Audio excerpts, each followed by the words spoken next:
Hello, everyone, and welcome to part 2. I love that you joined us. My guest today is Paige, and she has done the work on her mother, and her mother has left her father, whom she adores, that's her person, and moved her and her siblings into an apartment that she doesn't recognize. She's terrified. She's on the bed with her mother, and she is in a waking nightmare, and it has lasted her entire lifetime. Her mother is dying and having difficulty communicating. This is powerful, and welcome to the work. Welcome to Self-Inquiry. Let's move into part 2. So to be happy, I need her to stop making me unhappy. For me to be happy, I need me to stop making her unhappy. Yeah, stop pushing. Don't go, you know that area, don't go there. Don't go there. Live the turnarounds. Get your mother back, maybe for the very first time. Yeah, just respect exactly who she is, as she is. That's love. You would think love looked like that. But boy, do I have a long list of criticisms on that worksheet. Well, honey, that just tells me you wrote an honest worksheet. Those of you new to the work, we go to a situation intentionally where we were upset or hurt, and we identify what we were thinking and believing as we fill in these worksheets. And then we question them just the way our teacher today, Paige, our incredible teacher, is showing us today. For me to be happy, I need to stop making me unhappy and leave my mother alone in that area. So Definitely making myself unhappy, just banging my head on a wall. just the way you've been doing all your life as you've described to us. Mm-hmm. Good. If you're really good, if you really do all these things, you get to see your father, maybe Yeah. Yeah.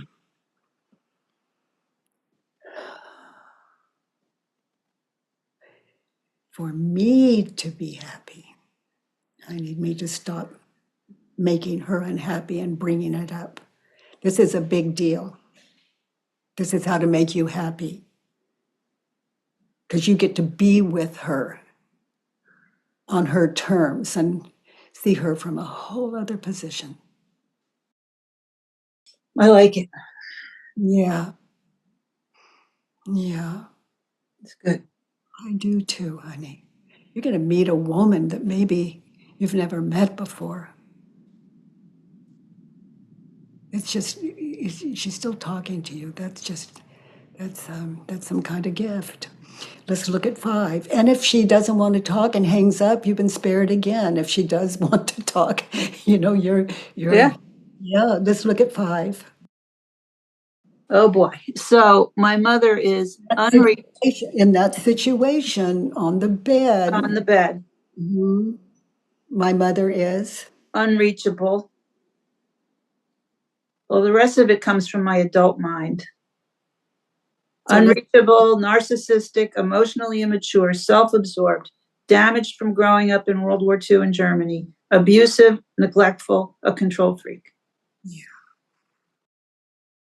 So in that situation, as I'm sitting in my state of mind, as I lay there in the state of mind, this frightened, terrified little girl, I am Unreachable. And be there. Get in touch with, I'm unreachable. Yeah, I stayed way over on my side of the bed. There was a canyon between us. And notice what you were thinking and believing. You were unreachable. Yeah, I wasn't really, well, I was like half there in the bed and half back with my father. You were in the future, in the past, in the future, in the past, unreachable. And what I love about the present moment is that's where life is. We think life is what we're thinking and believing, but where life is. And when we get our heads squared away with a little self-inquiry, it's a match, like I'm sitting here with you, and I'm just loving our time together and learning a lot and very connected and grateful. You know, Katie, I've been collecting kind of substitute moms throughout my life, and you're one of them, and you're one of the very best. I'm in. I'm in. Mm. Mm. So I'm unreachable. In that situation, that little 6-year-old, I am narcissistic. Oh yeah, you just said a minute ago she just lost her home. I don't think that ever occurred to me. Not that it should when you're 6, but you know. Exactly, exactly. And we're looking back at just going back to retrieve that little girl lost in the dream and terrified in the dream as she lays safely on the bed with her mom, and the ego just running, running, running. Nothing we can do about that, except some of us are blessed enough to understand self-inquiry is the key to freedom, as you show us so clearly. In that situation, 6 years old, I'm emotionally immature. Yeah, I mean, I think my only emotional skills, if you want to call them that, are like freeze up, don't move. Yeah, You know, like a rabbit yeah. in the in the path ahead of you. It just like maybe And, if I don't move, and nothing bad will happen. so understandable. So understandable when you consider what you were thinking and believing, and what we're thinking and believing in a given moment is not our fault. It's the ego running. In that situation, my mother is damaged in World War II. In that situation, I am damaged in World War II. Well, I think there's just like at least 3 generations and probably more of emotional immaturity because of World War I and World War II. Like my grandmother, my mother, my aunt, me, my cousins, all of us kind of Survivors. survivors, surviving by freezing up and by denying what's going on is going. Oh, that's not really happening. You know, there's not a whole lot of. There wasn't the space of the room, I don't think, for tell me how you're feeling. Let me empathize with how you're feeling. You know. So I am damaged in World War II, living with my mother, and that was not your choice. It was not your choice to be born. It's some kind of miracle that we're born with those mothers. It's Earth School. Katie, do you believe there's karma that like maybe I did something awful in a past life? Well, you've seen that you believed, but you can also see your innocence. It's not your fault. Mind happens. Mind happens. That's what self-inquiry is all about, to move that mind to paper and question that, to enlighten the ego so it can find a home in our heart and rest, so that you can talk to your mother without putting stuff on her, requirements on her. She's dying. Why do we have to go through this Earth School when it's so hard? What's the point? To understand who and what you are. It's like taking a bath. Just cleaning things up, little unfinished business. But when you look at that little girl, other than what she was thinking and believing, my God, all is well. All is well. In that bathroom, when that man was doing, I'm like 3 years old or 4, and he's doing what he was doing to me in that bathroom. Honey, if I had not sat in this work, I wouldn't be able to sit with you.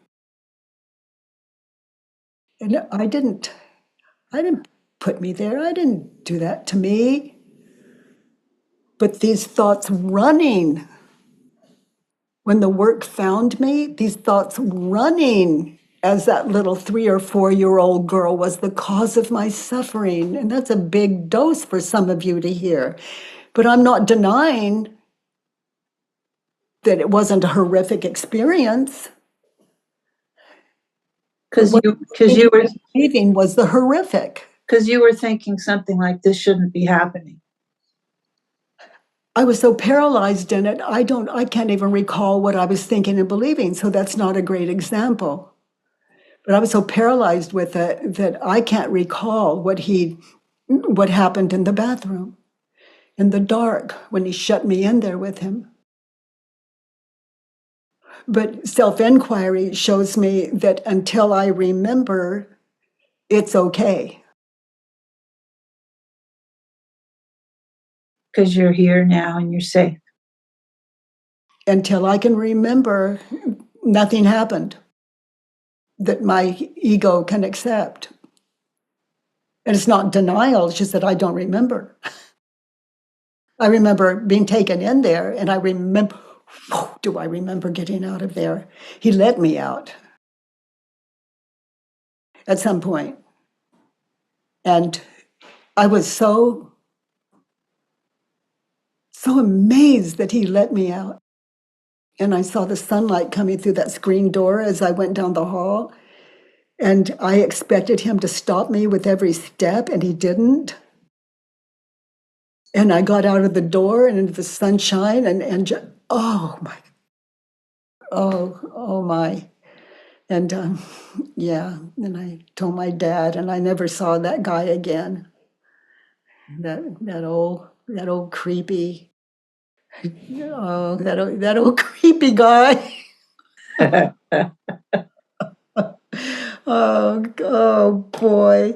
So in that situation, my mother is narcissistic. In that situation, I'm narcissistic as I lay in bed with my mom.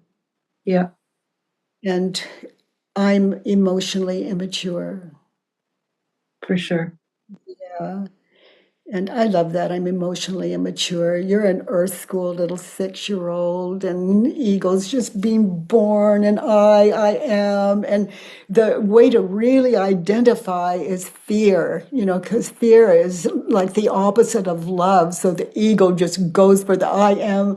I want to see she says, I'll never die, and all this, everything on your worksheet. It's just the ego's fight for I am, victim. And it doesn't mean that what happened didn't happen. It's just we're looking at the thoughts you were thinking and believing as I'm looking at my thoughts. Thinking and believing, still trying to connect with that. But it's almost like there's like this ego floating around in the air, and it says, there's someone I can yeah. into. Yeah. It starts with I, and then I am, and then I am never going to home again. I am not going to be able to see my father again, even though she's saying, maybe every other week or so. Just, Yeah. oh, honey. So my mother is reachable. Try that on. Yeah, I could have crawled across the bed to her. She was right there. I mean. And what's the opposite of narcissistic? Sane, loving, what? Compassionate or empathetic to other people. Try empathetic. In that situation, my mother is empathetic. Well, she said maybe you can see him on weekends. She didn't say leave me alone. Don't ask me questions. And who did she bring to bed with her? Yeah. I mean, I've wished that she had just left me behind when she left my father, but she took me with her, and perhaps that was better for me. So be there now, little girl. My mother is empathetic. All your answers. She took me with her. She got me ready for bed into pajamas and everything. Oh my goodness. Yeah. Yeah. Yeah, she didn't forget I was there. I also had my little baby sister that she got into the crib in the corner of the room. So she had us all, settled down. Wow.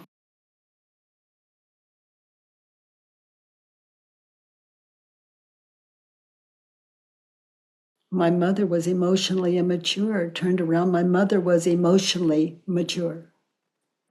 Examples, try it on.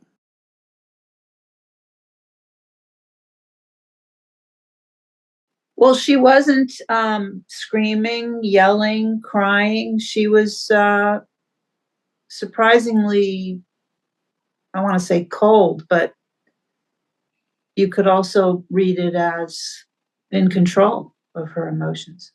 Managing. Yeah. You just described a lot.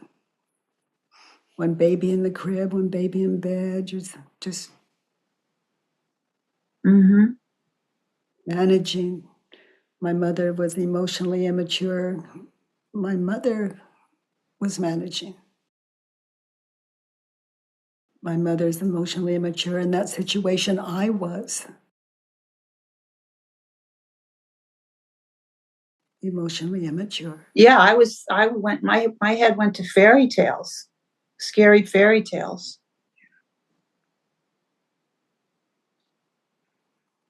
Yeah. Egos play. Egos play.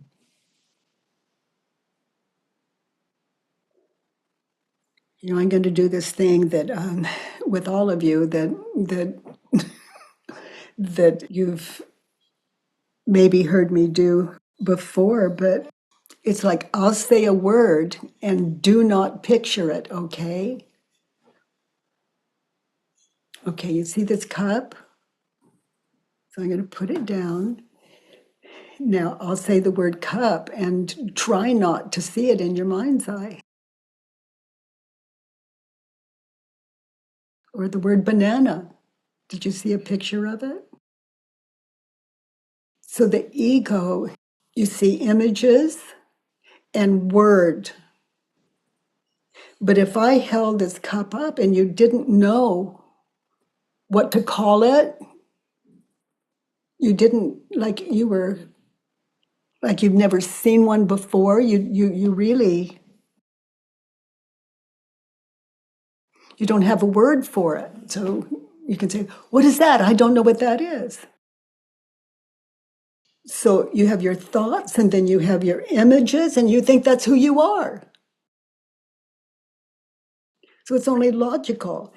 Cup, and you believe these thoughts that you were holding on to at 6 years old, for example, and that is I am, according to the ego. And so what we're doing here is we're breaking the spell. We're waking the ego up to it's safe, it's okay just to rest in your heart, to allow that little girl just to rest in that bed. My mother is reachable. She's emotionally mature. She's managing. She's damaged in World War II.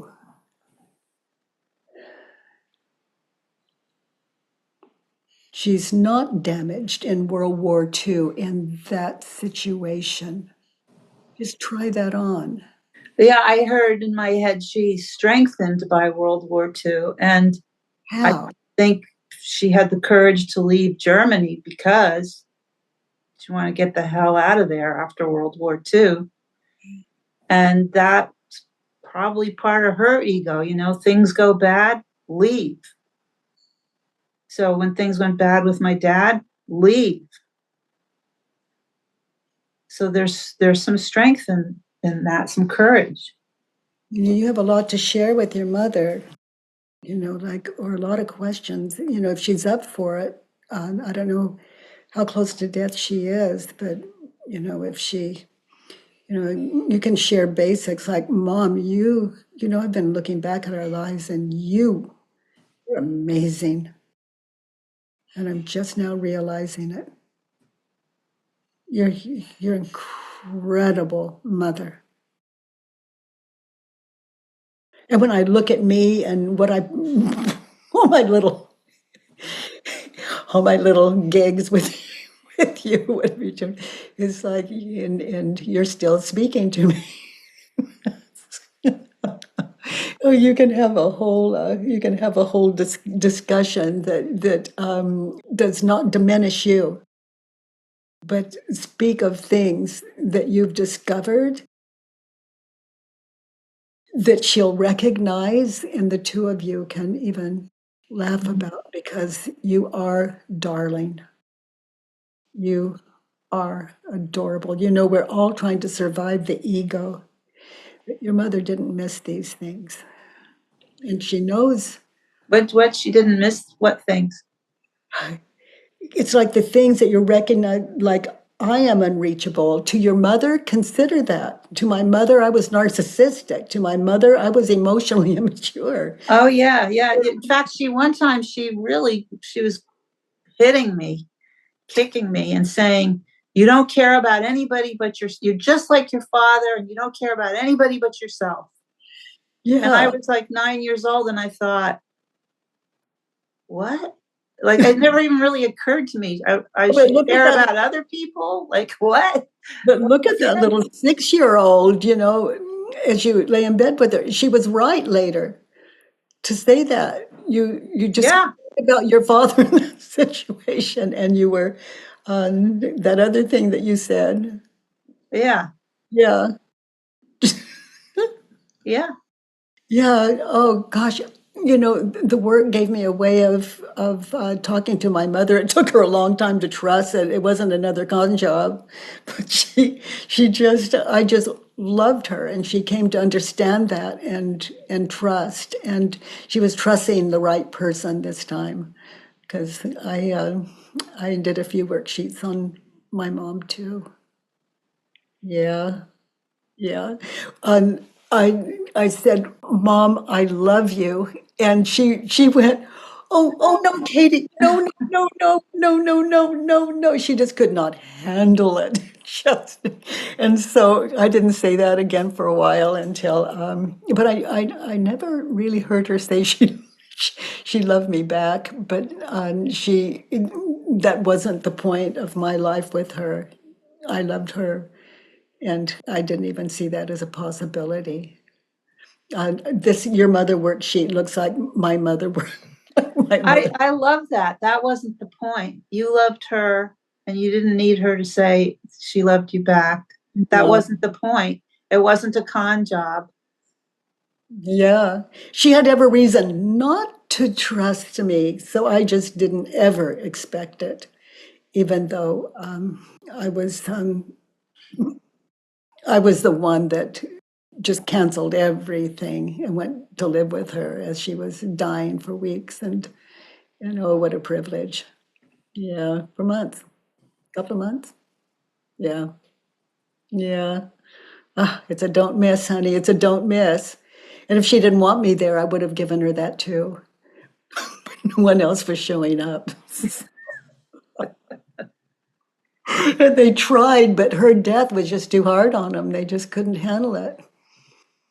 Yeah. Well, with us, there is no one else because my sister died and my brother-in-law, everybody's gone. So it's So me. did you ask her why she doesn't want Me, You to be notified? no, because and now it's too late because she said if I bring this up again, it's going to put her back in the hospital. So, So that's a no. right. So I'm just follow, as you would say, follow the simple directions. That's right, sweetie. That's right. That's right. Yeah. Don't Yeah. want to put her back in the hospital because it could put her back in the hospital if she believes that it'll put her back in the hospital for me to bring it up. The stress could put her back in the hospital. So, Yeah. So much so much of illness I hear is they use the word psychosomatic, and who cares when it's real, it's real. yeah, When yeah. you're on your way out, oh yeah, it's all in my head, but here I go. Oh, so I'm willing to, I look forward to. The worst that can happen is what I'm thinking and believing. And that little 6-year-old of yours.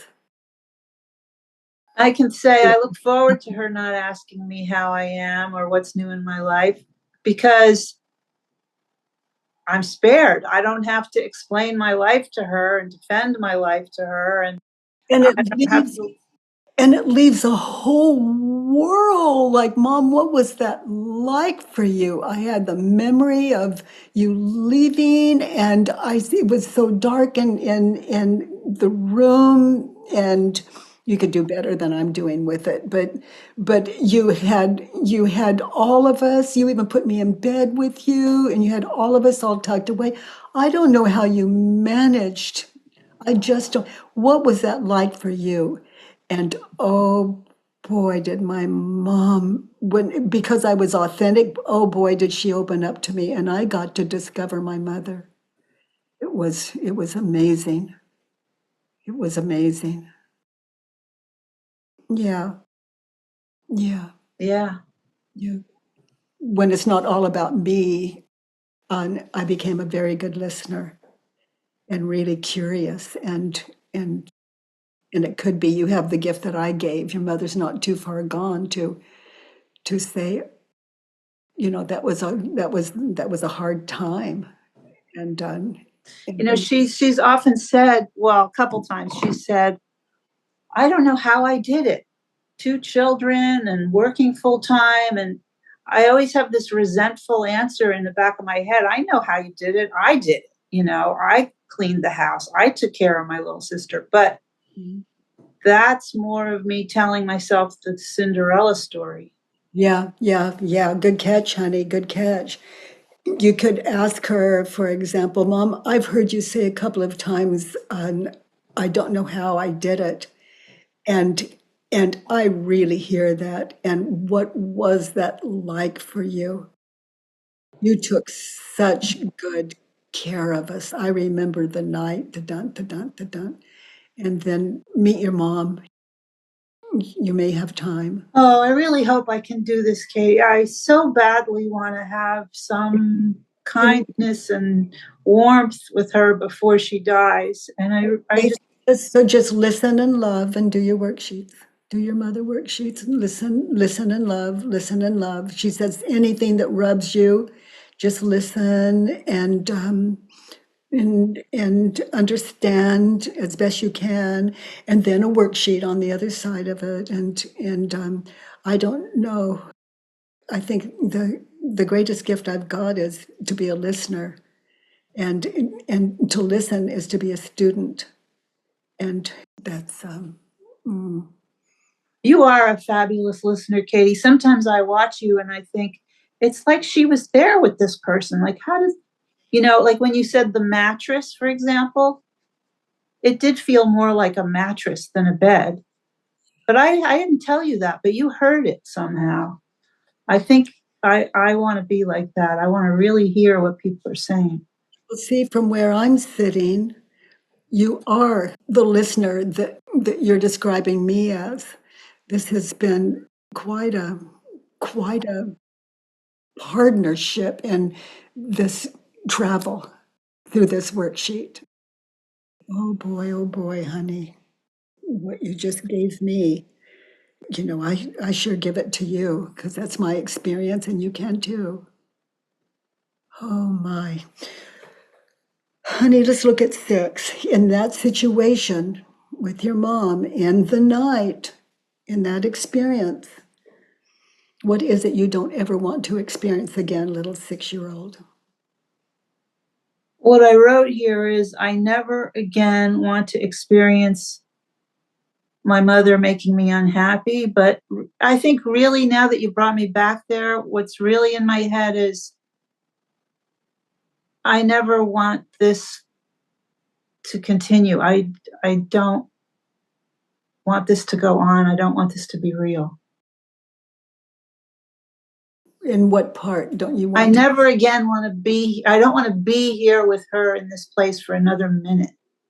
I want this to stop being real. I don't ever want to resent my mother again.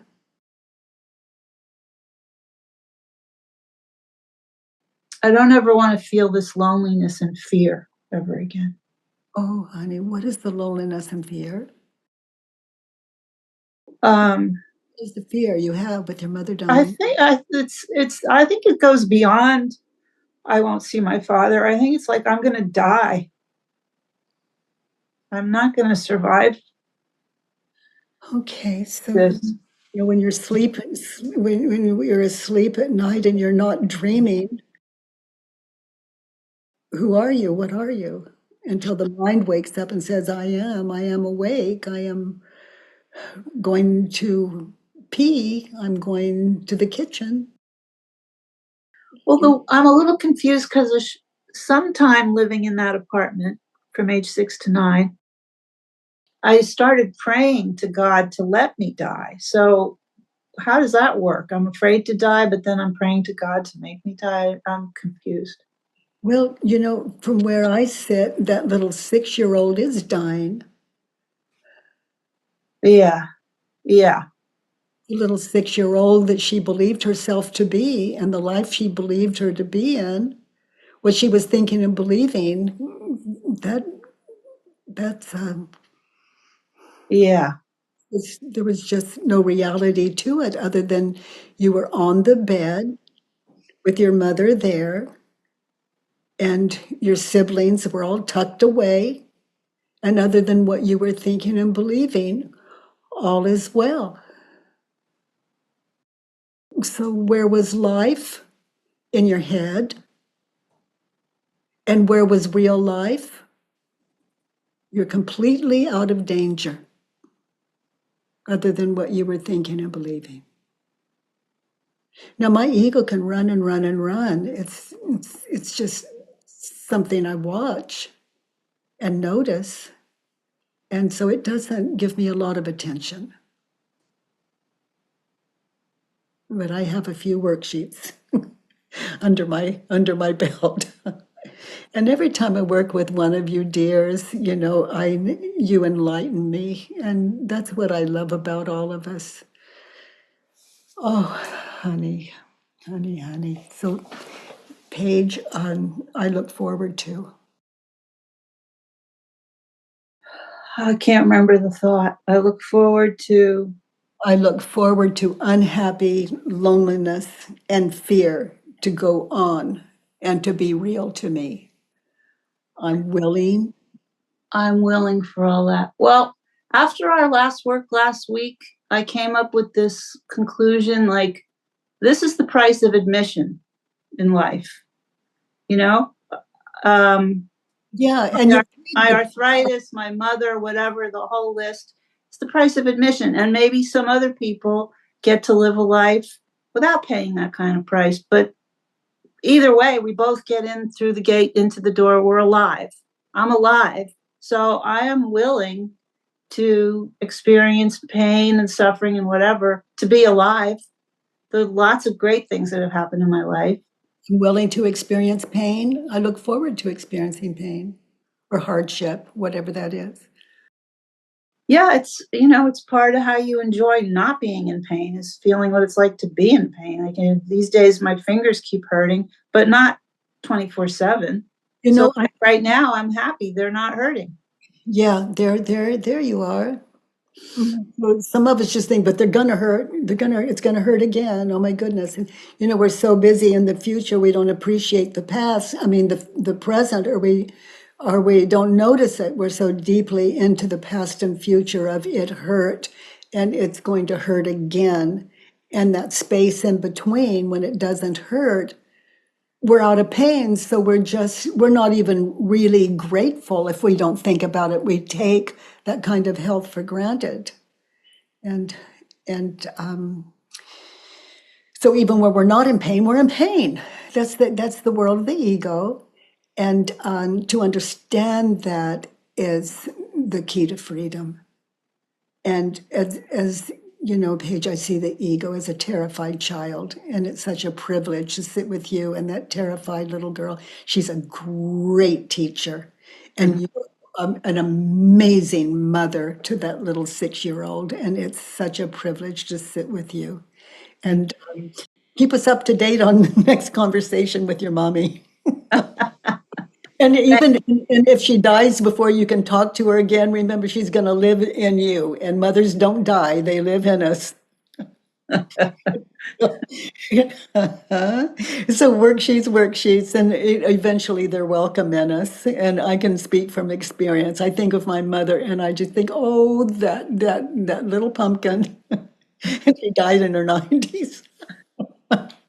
Oh, so sweetie, let's get some feedback on from people's takeaway. So, Anna. Hi, Katie. Hi, Thank Anna. you. Uh-huh. Thank you, Paige. I'm so grateful for your courage. So grateful. Oh, wasn't she just incredible? Yeah, just I'm amazed. I'm stunned. I'm so grateful that you two went there and that you took me with you. Mm. Um, You know what she yeah, did? She went back to the nightmare. And she landed in that nightmare, and we tried to avoid it, but she landed in that nightmare, identified what that little 6-year-old was thinking and believing, and it shifts the rest of our life. Even those of us like you, Anna, including me, it shifted our lives. It's, the possibility of the kind of freedom that we experience there, the kind of courage. If she can do it, we can do it. yeah. So I'm tiptoeing on my mother work for some time now. I think I'm too invested. Yeah, the ego's Yeah. very invested in winning. And so what I can invite you to do is what I invite myself to do is let go of winning and losing and just do my work. Yeah, that's the advice I give myself. Yeah. Oh, honey, thank you for sharing that with us. Yeah. Yeah, thank you, Paige. And I could so relate with that, I wish you would be my mother too. Okay, I'm in. Very cool. Thank you. Oh my goodness. Melly. Hello, hello. Hi. Hi. I caught one sentence, well, I caught a few, but one that resonated that was so seemingly simple and yet powerful. You said listen and love. When she considered going back to listen to her, to hear her mom's criticisms or to hear whatever is going to be painful that her mom might say still. And you said listen and love. And I got a 25-minute audio from my brother last time doing brother work. I haven't put it on paper just yet, but well, I did put it on paper on Friday in the Earth School group. But all to say, I'm really scared to open this text from my brother because of what I think it's gonna say, and I've been preparing all day for it. And today, when you said listen and love, I felt like an answered prayer because I will simply do that. I will take it as an opportunity to love even the criticisms I may receive, the anger, the hate, I don't know, but I predict due to the situation I'm in, I predict that it'll be a very difficult 25 minutes to listen to. But now I have that one extra tool, listen and love. So thank you very much. And anything you don't love, just take note, write it down like something short to remind you of what he said that burned in you. And that's your next worksheet. And you know, brothers and mothers, they give us our work. They're here to make sure we get what we came for here in Earth School. They're giving us our work. Thank you. Thank you so much. Oh, so Marianne. Oh my God. Yeah, what a That treat. was wonderful and so, so helpful. The power of an open mind. That open mind, that Paige's example of an open mind, there it is. Yeah. Yeah. Yeah. That's what's required of this work is an open mind. You know, I love Paige talking, and I thought that her questions to you were really helpful for me. Really helpful. And I thought your explanations were just wonderful, Katie. Just wonderful. Thank you. And her thoughts were really interesting and, again, extremely helpful. Extremely helpful. Mind blowing. She blew all the Yeah. She blew all the walls away. She did. She did. And I was concentrating on both my mom and dad and their arguing. And I remember them arguing about potato chips. My mom would buy the no brand kind, and my dad would be like, they taste awful. So they were fighting. And I got so much out of it. I sobbed, Katie. I sobbed. Honey, you are obviously blessed with a very open mind. An open mind is a very tender heart. Thank you. Thank you. I love you. Love you, honey. Thank These you. tears of love and opening and understanding are very different than tears of pain.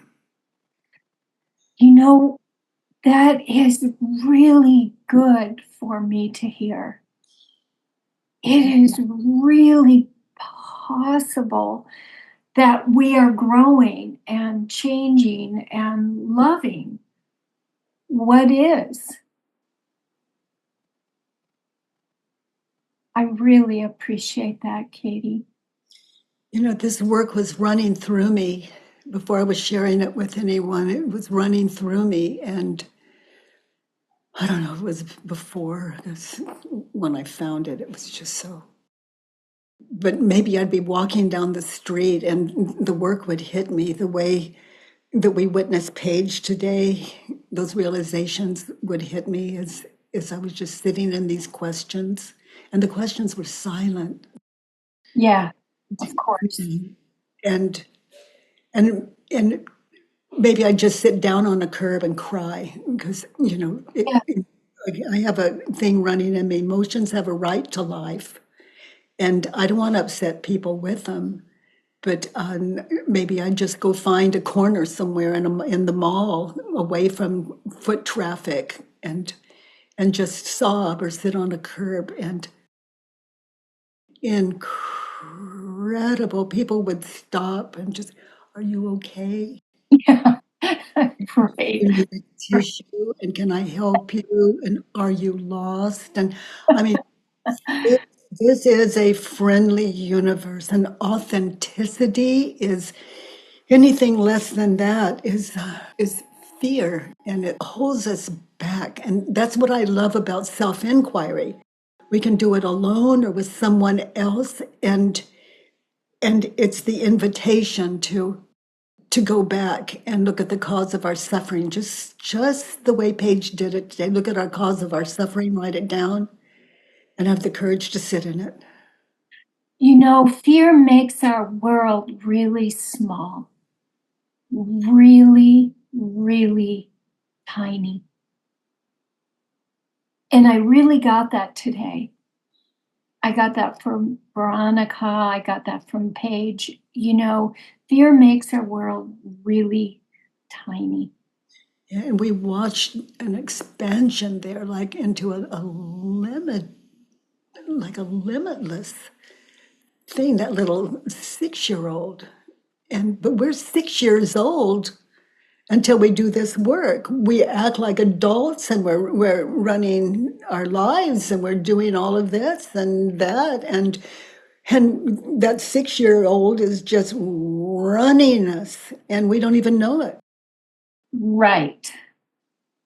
Don't even know it. But when we look at her, when we look at what we were thinking and believing then, and we become aware of what we're thinking and believing in situations where we're stressed out, if we are really open to it, we can look at their genesis, at the genesis of where those came from. You know, I got that one from my mother. I got that thought from my dad. I got that curse word from my brother. I got that. You know, it's the ego grabbed it, became a part of identification and expression, and nothing original here other than going back to the original, which is where this work takes us. You know, back to the beginning. Yeah, was instrumental in me moving forward. Yeah. I'm so happy to hear that. Thank you, honey. Thank you. Oh, Marianne. Oh, dears. So, again, Paige, thank you for being our teacher today. And stay well. And if you are paralyzed from head to toe and you love everything you think, you're good. You're good. So if you're walking around and still able to move around other than what you're thinking and believing, you are good. By the way, everyone, if you enjoyed this podcast, please give us a 5-star rating and review on iTunes. It really matters, and thank you for that. I love that you join me every Monday, Tuesday, and Wednesday from 9 to 10 a.m. Pacific time at homewithbk.com. Let's do the work.